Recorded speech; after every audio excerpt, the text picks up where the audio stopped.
Thank you, Andy, for the beauty of sound this morning. And I hope welcome to all of you, and I hope you had the beauty of sight fill you on the way over. I am Betsy Nachman. I would like to welcome everyone here in the hall and on Zoom to the Berkeley Fellowship of Unitarian Universalists.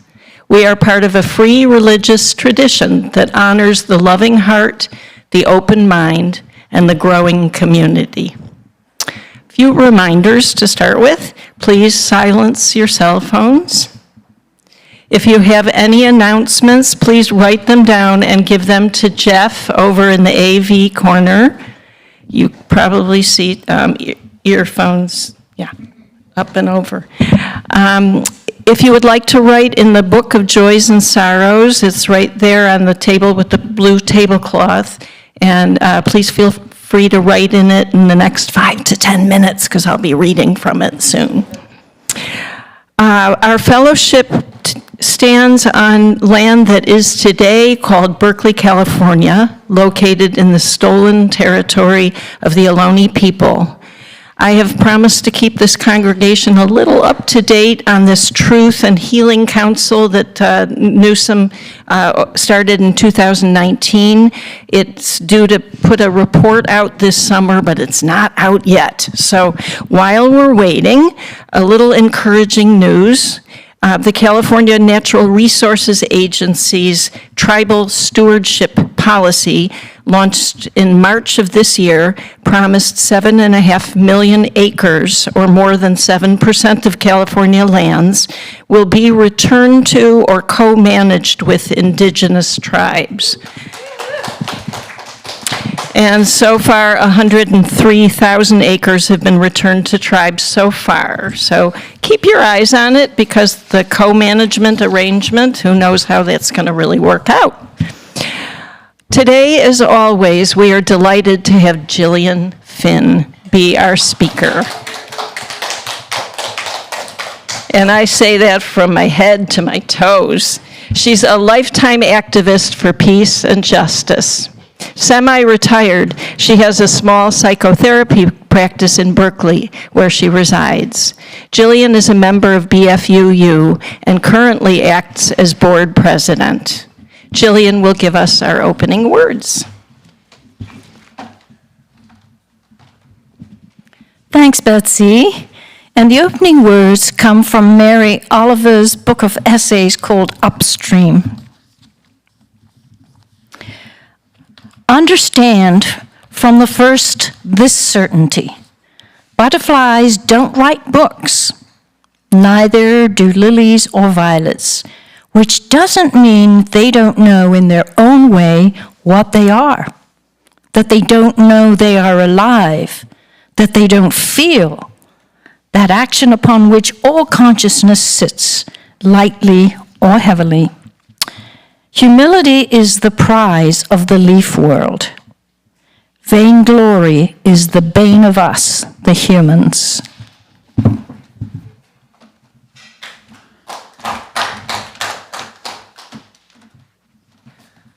Now's the time to light the chalice, and Margaret, thank you. Please light your own chalice or candles at home now, while we light the communal chalice for all of us, a symbol of our tradition and the spirit that lives within every one of us. Please read with me our unison chalice lighting projected on the screen. There it is. Let love be the spirit of this congregation and service its goal. This is our living covenant, to dwell together in peace, to seek the truths in life, and to help one another. And now our red candle. We light our red candle to mourn Black lives taken by police violence, to proclaim that Black lives matter, and to express our commitment to Black liberation, reparations, and the end of slave capitalism. Gillian and I will now join Melissa to sing One Voice by the Canadian group called the Waylon Jennies.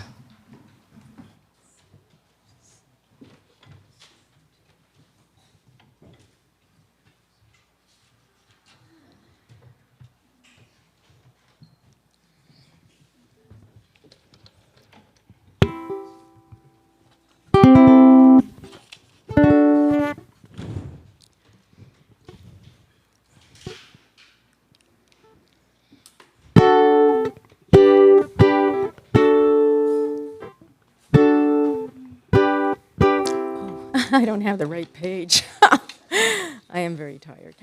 Okay.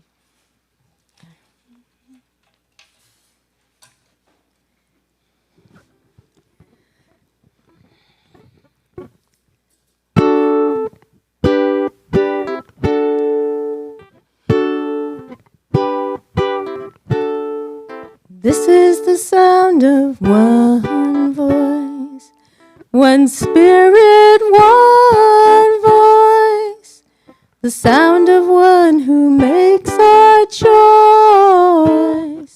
This is the sound of one voice.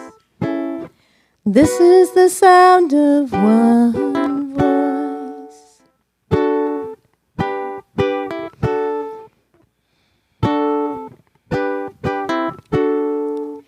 This is the sound of voices too, the sound of me singing with you, helping each other to make it through.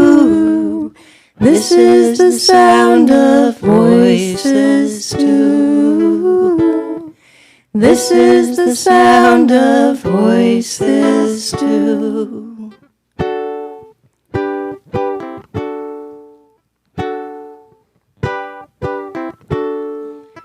This is the sound of voices three, singing together in harmony, surrendering to the mystery. This is the sound of voices three. This is the sound of voices three.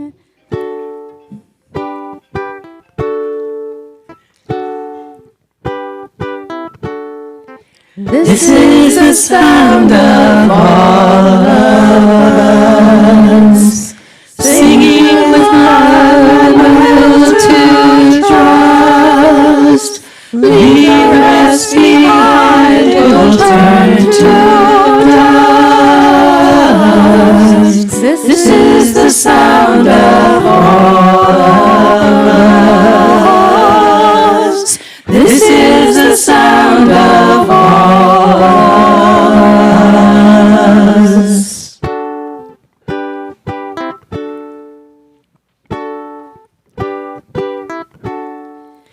This is the sound of one voice, one people, one voice, a song for every one of us. This is the sound of one voice. This is the sound of one voice. Oh, thank you.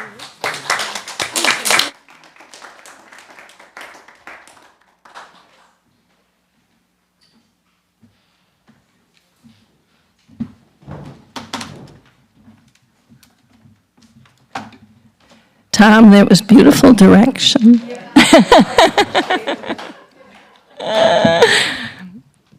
Now I will sound our chime to lead us into our time of silent meditation. So please get comfortable, follow your breath, focus if that helps you focus yourself in the present.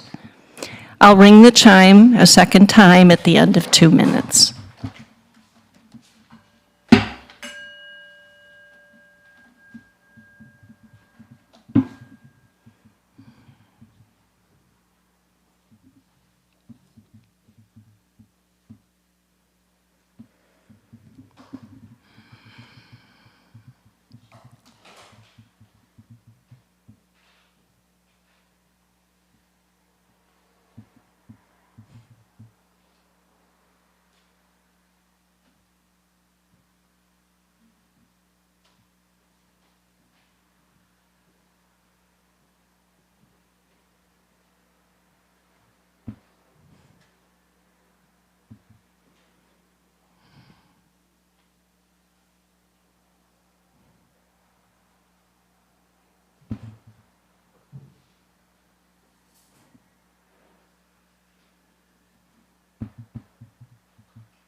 The ritual of joys and sorrows is a time for each of us to share what is in our hearts this week and ask for community prayers and support. Each week, we lay out this book in which you can write out your joys and sorrows, and here is this week's readings and writings. August 23rd, by the way. So happy to have Gillian speaking today, right?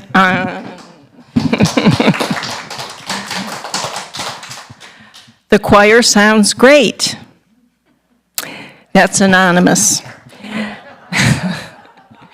Sending healing prayers to all humans and creatures affected by climate change.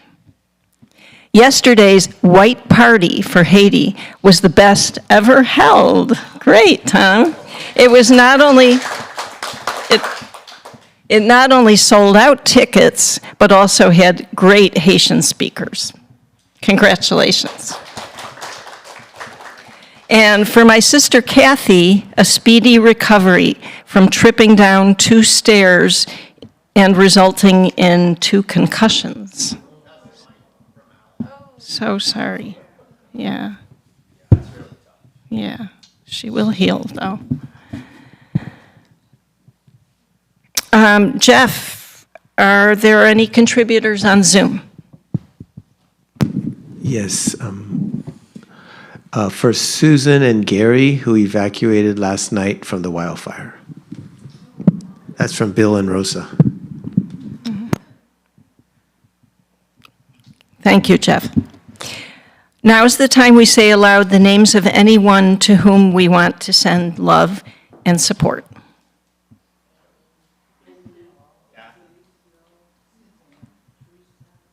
Kathleen.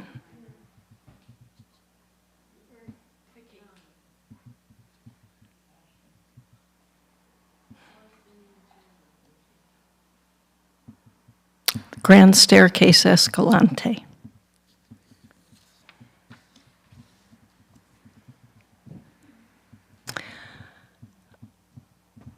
Our final ritual uses water and stones. For any matter that you prefer to bring silently into our community, you can choose a stone or stones and immerse them in the water that represents our community or perhaps a global or universal oneness.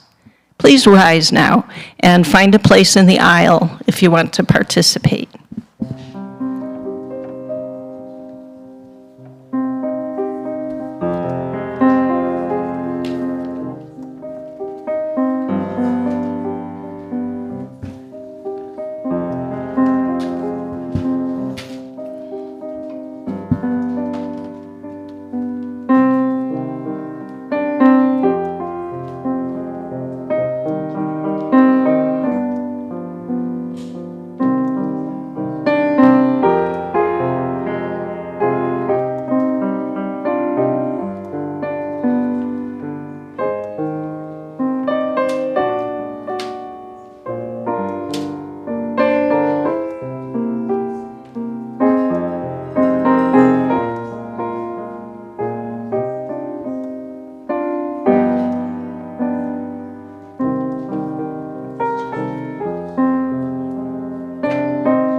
Today's meditation song comes from the Buddhist tradition and is found in the order of service and on screen.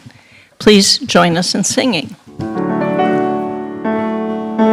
I be saved, may I be well, may I know joy, may I be free, may you be saved, may you be well, may you know joy, may you be free, may they be saved, may they be well, may they know joy, may they be free, may all be saved, may all be well, may all know joy, may all be free.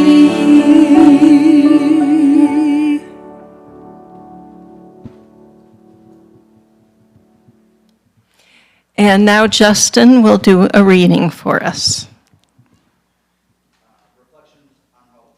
Justin, could you please come up here? Thanks so much. Good morning. Reflections on hope. To be hopeful in bad times is not just foolishly romantic. It is based on the fact that human history is a history not only of cruelty, but also of compassion, sacrifice, courage, and kindness. What we choose to emphasize in this complex history will determine our lives. If we see only the worst, it destroys our capacity to do something. If we remember those times and places, and there are so many, where people have behaved magnificently, this gives us the energy to act, and at least the possibility of sending the spinning top of a world in a different direction. And if we do act, in however small a way, we don't have to wait for some grand utopian future. The future is an infinite succession of presents. And to live now as we think human beings should live, in defiance of all that is bad around us, is itself a marvelous victory. Howard Zinn.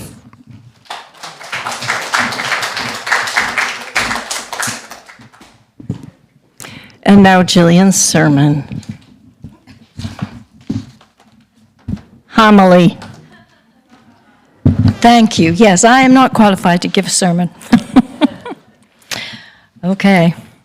You know, August themes from this lectern have been a lovely progression, if you think about it, from Sharon's interconnectedness with nature, to June's reflection on a grasshopper, to a reminder from Gregory of what is really happening when deeds, like seeds, are working quietly below the surface and what can burst forth like the gift of a harvest due to the tending and hard work behind the scenes. And I like to think we've seen some of that bursting forth on our walls recently, haven't we? Today, I'm sharing thoughts on the greatest human dilemma of our time. I think about this so often that I've been on a search for commentary, perspective, understanding, and of course, please, ideas for the going forward. I chose the letters on the screen because we are at a crossroads in human history, not future tense. We are there. How we handle it will be consequential to every aspect of life on Earth. In Western culture, the Chinese letters on the screen have often been interpreted to mean crisis and opportunity, and used as a symbol of possible new and positive beginnings. But this is rather a sanitized version. In fact, the first character is of a person standing on top of a cliff. It literally means danger, peril, or to endanger. The second letter means inflection point, a crucial moment, a starting point, or the exact second when something begins to change. I found a very interesting Aussie author, journalist, lecturer. Her name is Sarah Wilson, and I found her on YouTube, of all places, but she does have a book. In her book, I Eat the Stars, she tells us we're not just at an inflection point. We feel overwhelmed and confused because we are additionally in what is called a liminal period. A liminal period is an in-between phase where old rules, roles, and identities no longer apply, but a new state has not yet been formed. We face ambiguity, uncertainty, and yes, also a deep potential for change. But what that change will look like is yet unknown. Sarah says we must face the fact that our civilization is collapsing, as mighty, complex civilizations always do. Hence the inflection point. We are not just talking about the USA. The world is so interconnected that we are talking about global collapse.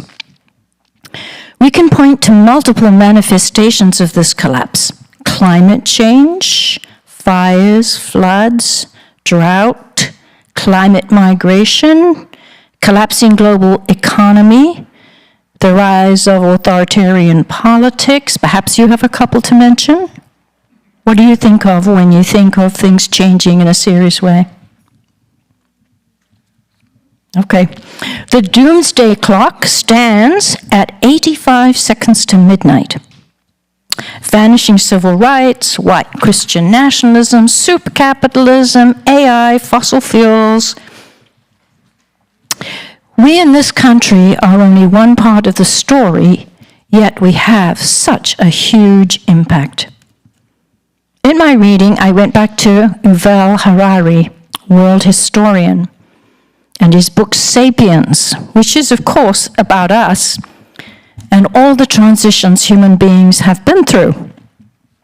100,000 years ago, at least 6 human species inhabited the earth. Today, there is just one, us, Homo sapiens. Harari tells us that in terms of famine, disease, and wars, human beings have never had it so good. Nonetheless, we have much to answer for. And he says, despite the astonishing things that humans are capable of doing, we remain unsure of our goals, and we seem to be as discontented as ever. We have advanced from canoes to galleys to steamships to space shuttles, but nobody knows where we're going. We are more powerful than ever before, but have very little idea of what to do with all that power. And then Harari posed what was a real zinger for me. What if ahead of us, technology creates such ways to augment our biology that we may develop ourselves out of existence as human beings? Scientists are working on this. Yeah. They call it human enhancement or transhumanism. Live forever. So this, on top of AI, I ask myself, where is the ethical red line? Where is common sense? Will this wake us up to the kind of change that is needed? I was so relieved to come across this brief video clip by Dr. Zach Bush, a physician who's widely known as an educator focusing on the human microbiome, gut health, regenerative agriculture, and the connection between soil health and human disease. Very human. Thanks, Paul. I think bodies always win. There's no way a machine ever wins this game. There's no way that a machine that requires external energy systems and cannot repair itself wins. And so the whole Elon Musk future of the planet that we've been told is a massive distraction from the reality that's going to be lived instead of invented. There's only one pathway forward for humanity now, and it is biological, not technological. We're going to start to reverse our polarity on our belief of what technology is, and we're going to realize that everything at its highest expression is biological, not chemical, not physical. It's biological. If it's not a living system, it loses ultimately.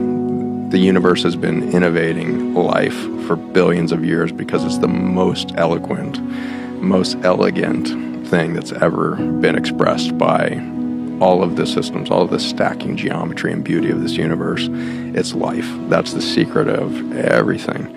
And so anytime anybody comes along and says, here's a machine that's going to replace human XYZ, you can smile, thank them, and keep moving for a biological solution.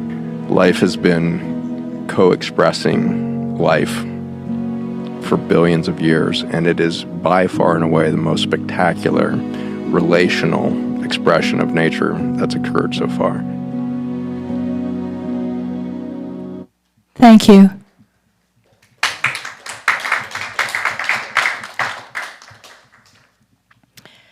I found myself remembering another time when I felt hopeful, and it was when space travel first started. This seemed almost transcendent to me, something so much bigger than myself, and I felt connected to everybody on Earth. Russ Schweikart went into space in 1969, and how many of you remember this?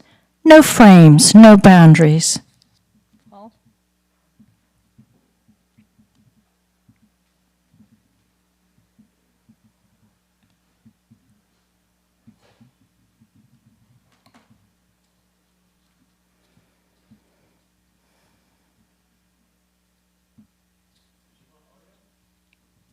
Sorry? Yeah. I do. There are no boundaries.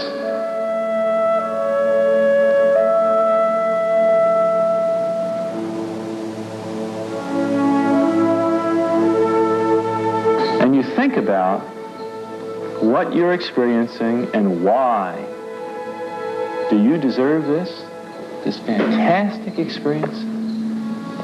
Are you separated out to be touched by God, to have some special experience here that other men cannot have? And you know the answer to that is no. You know very well at that moment, and it comes through to you so powerfully that you're the sensing element for man. The sensing element. From that immense perspective of outer space, we can gain an insight into mankind's true relationship with the universe, with planet Earth, and with all life as we know it. A new perspective for all humanity, a perspective for what Einstein had called a new mode of thinking. There you are, hundreds of people killing each other over some imaginary line that you're not even aware of, that you can't see. And from where you see it, the thing is a whole, and it's so beautiful. And you wish you could take one in each hand and say, look at it from this perspective. Look at that. What's important? And you realize that on that small spot, that little blue and white thing, is everything that means anything to you. All of history and music and poetry and art and birth and love, tears, joy, games, all of it on that little spot out there that you can cover with your thumb. You look down and you see that surface of that globe that you've lived on all this time, and you know all those people down there, and they are like you, they are you, and somehow you represent them. You are up there as the sensing element, and that's a humbling feeling. And somehow you recognize that you're a piece of this total life. This sense of interconnectedness, interdependence, has been spoken of in every language and faith since. Thank you. Out of that vision came some really good stuff. Earth Day was founded in 1970. President Jimmy Carter put solar collectors on the roof of the White House. The EPA came into being, and the Clean Air Act followed. Did we keep going on that trajectory? Unfortunately not. Reagan removed the solar panels. We set ourselves on the path of trickle-down economics and pull yourself up by your bootstraps. And currently, the EPA is being dismantled. How will history see us? Fiction suggests an answer. This is a hard read, and I will share I wept a lot as I read it. Ian McEwan's book, What We Can Know, is set 100 years from now. The main protagonist is a college professor specializing in English poetry of the 21st century. Very banal. We learn that despite catastrophic events of the past century, there are still people alive, but much has been lost. But our entire history is available to them in digital form. Who knew? Here is some of how he describes us. What brilliant invention and boneheaded greed. What music, what tasteless art, what wild breaks and sense of humor. People flying 2,000 miles for a one-week holiday, raising ancient forests to make paper to wipe their backsides. But they also spelled out the human genome, invented the internet, made a start on AI, and placed a beautiful golden telescope 1 million miles out in space. Then, of course, they watched amazed as the decades sped by and the derangement gathered pace. The weapons proliferated, and they did little, even as they knew what was coming and what was needed. Such liberty and abandon, such fearful defiance. They were brilliant in their avarice, quarrelsome beyond imagining, ready to die for bad and good ideas alike. They were big and brave, superb scholars and scientists, musicians, actors, athletes. And they were idiots who were throwing it all away, even as their high culture lamented or roared in pain. He tells us his students are angry at us, and they say, they had everything. How did they let this happen? And in defense of us, this college professor shows them videos of our protests to show that people really did try to stop the worst from happening. Now, this is fiction. We must not let this happen. So let's fight in all the ways available to us. I really like what Václav Havel has to say about hope. The kind of hope that I often think about, I understand above all as a state of mind, not a state of the world. Either we have hope within us or we don't. It is a dimension of the soul. It's not essentially dependent upon some particular observation of the world or estimate of the situation. Hope is not the conviction that something will turn out well, but the certainty that something we do makes sense, regardless of how it turns out. Now, Sarah Wilson is facing the collapse of our current system by deciding to live joyfully. She found herself asking some important questions. If we are losing so much, what really matters? Who do I want to be as we face this?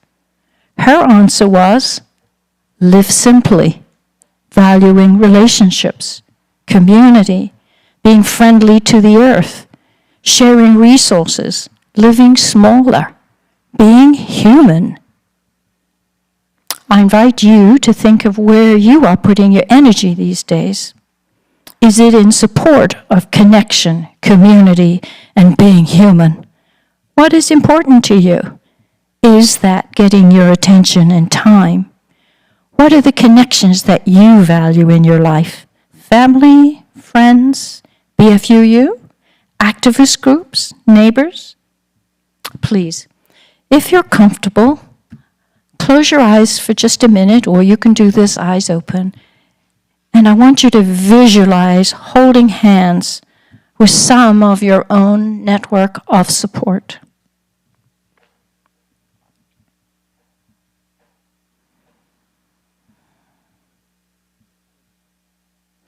This is how we will get through whatever comes, together. Thank you.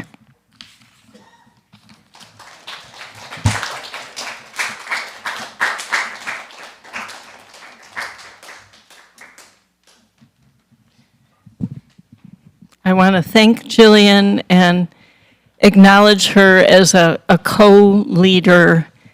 And though her bearing is full of integrity and her British accent is so charming, and she's soft-spoken, she is a fighter 24 hours a day, 7 days a week, and we are so lucky to have her.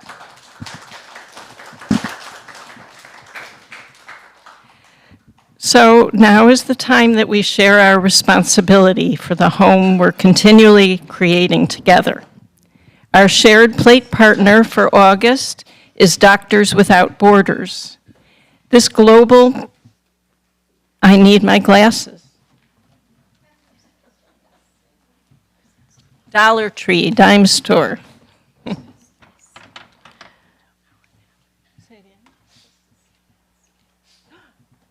I'm so sorry, I forgot we are singing We Shall Be Known by Carisha Longaker of La Muse. Oh, and there's an introduction to that song. I'm sorry, I got really off. Here is the background of We Shall Be Known. This song calls us to learn to lead in love in these times of great turning. It inspires us to appreciate the good company we keep and go deep into the well, our source, our creativity, connection, and ability to thrive now. Composer Carisha Longaker of the duo La Muse first received this song in a dream. She says, "I woke from a dream where two dear old musical friends were beckoning me to come to my creative place. I followed them, their smiles and warm hearts asking me to come forward. I awoke from the dream with the first part of the song singing through me. We shall be known by the company we keep. It haunted me, and later the rest of the words found themselves in the pages in my journal."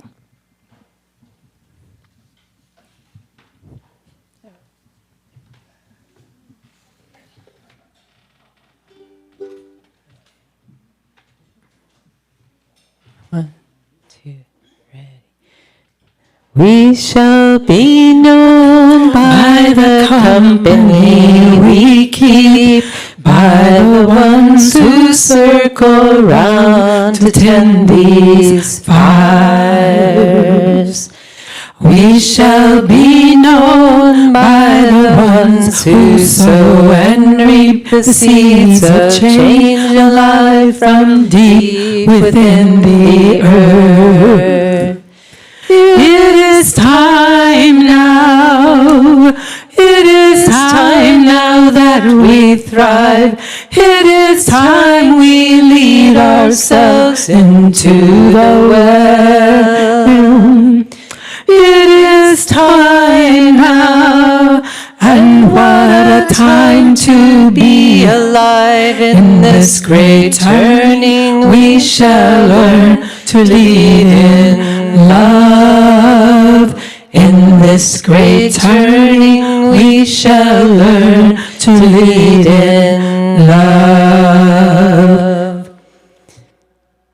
We shall be known by the company we keep, by the ones who circle round to tend these fires.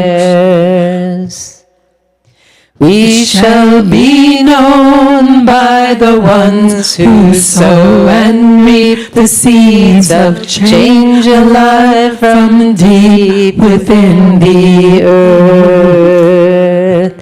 It is time now. It is time now that we thrive. It is time we lead ourselves into the well. It is time now, and what a time to be alive. In this great turning we shall learn to lead in love. In this great turning we shall learn to lead in love.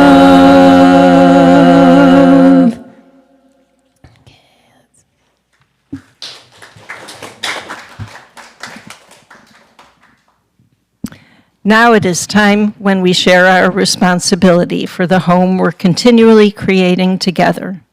Our shared plate partner for August is Doctors Without Borders. This global organization provides independent, impartial medical humanitarian assistance to the people who need it most.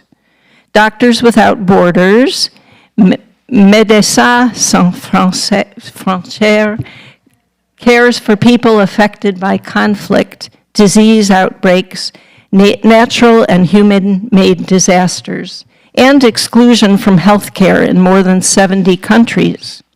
Over the past 5 decades, MSF has grown from a group of a few hundred volunteers to an international movement of over 65,000 staff, providing over 17 million medical consultations every year. They're working right now to help those in Venezuela who are suffering due to the recent earthquakes.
Gillian and I were just saying that Yuval Harari has added to this construct he's made that maybe language is the whole point of God expression, and that it's moving now from humans to machines, and we'll keep on moving.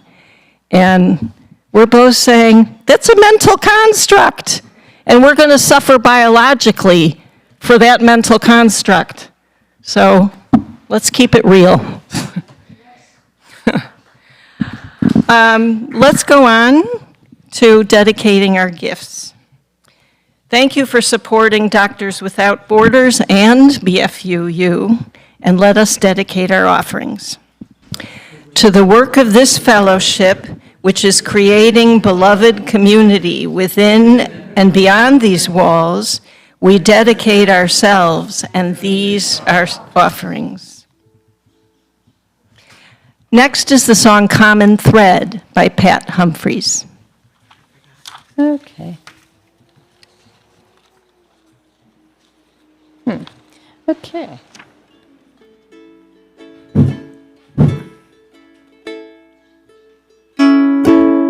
In a many-colored garden, we are growing side by side. We will rise all together, we will rise. With the sun and rain upon us, not a row will be denied.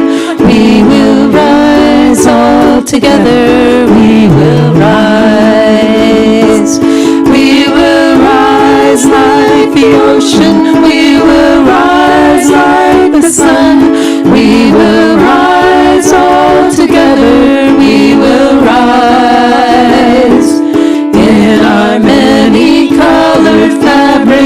made from strands of common thread.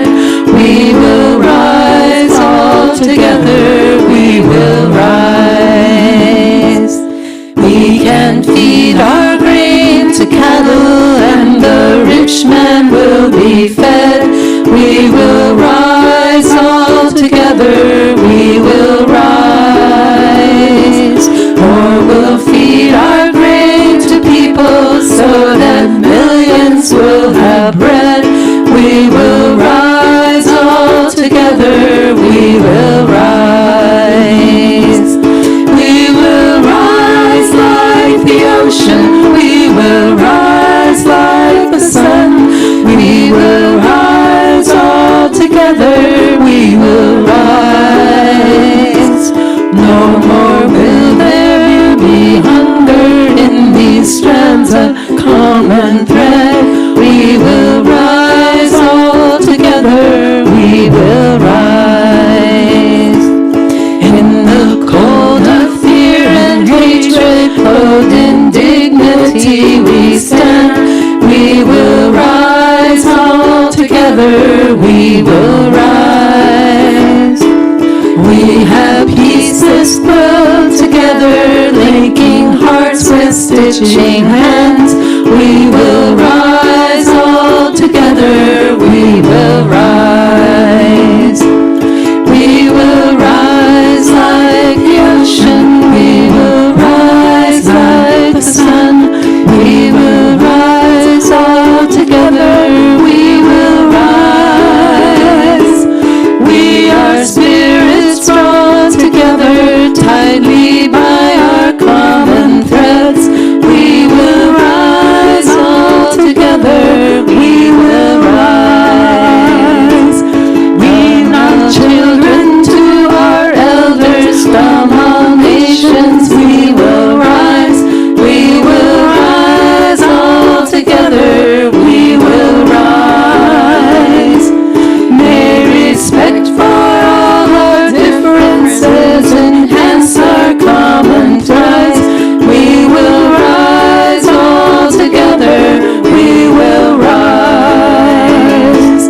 We will rise like the ocean, we will rise like the sun. We will rise all together, we will rise. We will build a global family, strengthened by our common threads. We will rise all together, we will rise. We will rise all together, we will rise. Right.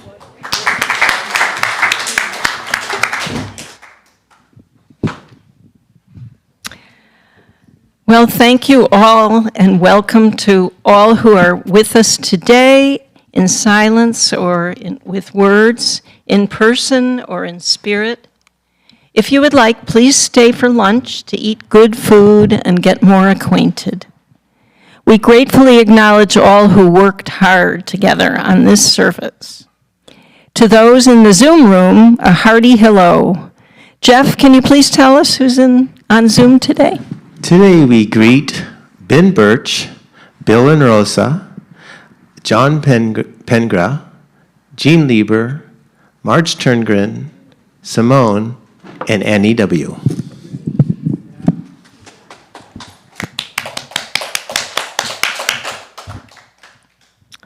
Please check your order of service and email newsletter for the announcements.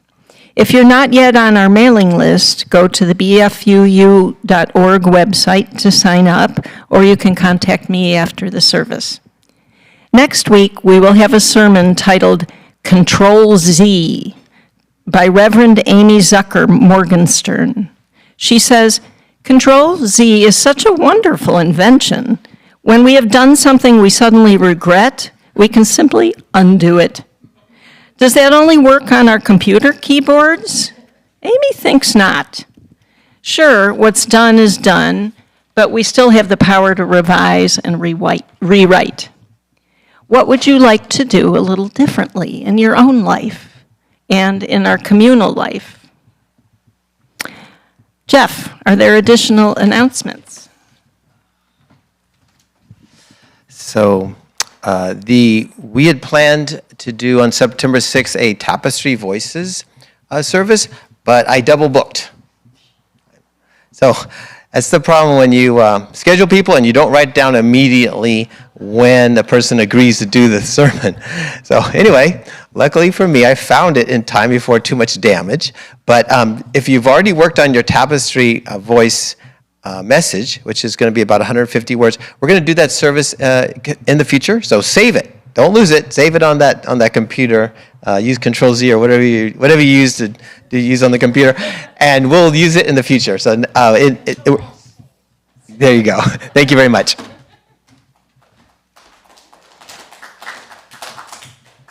Okay, time for our weekly poll. Raise your hand if you have ever double booked. Jeff, be looking at this. Look how many people have double booked. Okay. We're approaching the end here, and it's time to put out our flames. Margaret, do you want to do that for us again? And please read with us the words in your order of service. We extinguish the flame of this chalice, but not the warmth of love, the light of truth, or the energy of service. These we carry in our hearts until we meet again. And now to end our program together, please form a circle in the hall and join in singing Circle Round for Freedom.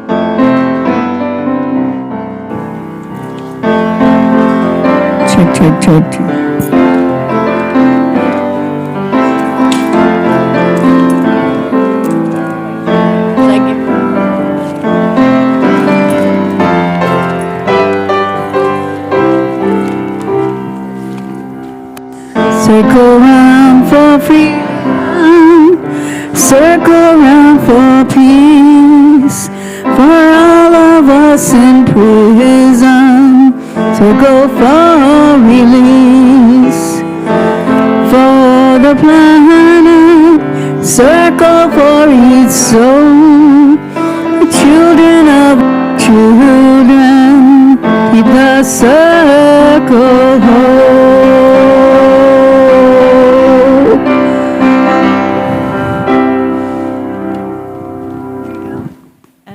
Benediction by Gillian.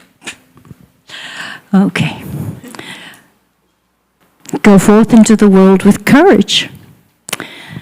Deepen all your relationships. Think of what really matters to you. Be not afraid. Come back here to be in fellowship. Amen.